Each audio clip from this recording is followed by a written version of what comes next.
се збогатија на грбот на граѓаните, согорувајќи нелегален мазут, со што го загрозија нашето здравје и човечки животи. Вака изјави премиерот Христијан Мицковски за 13-те вчера осомничени.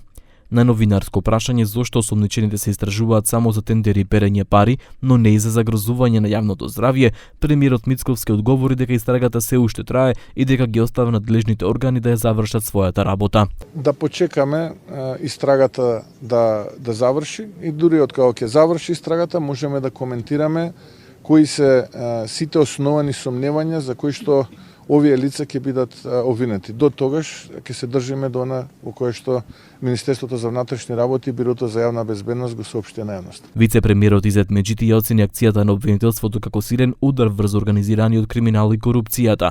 Тој порача дека никој не е над законот и дека секој што ќе се обиде да направи нешто слично ќе се соочи со правдата. Nunca kompromiss me korrupsjonen, dhe sidomos këtë rast ku nuk është dëmtu vetëm buxheti dhe finansat e shtetit, por është dëmtu edhe shëndeti i qytetarëve.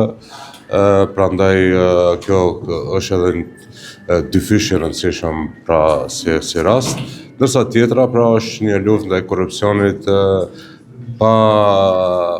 pa етикетиме етнике, идеологијке и тjera. Во однос на нискиот квалитет на мазутот кој преку два тендера во период 2021-2023 година бил набавен за ТЕЦ Неготино во количина од речиси 300.000 тони, детали не открија ниту од Царинската управа. Од таму велат дека се на располагање за истражните органи и ќе ги предадат сите потребни документи.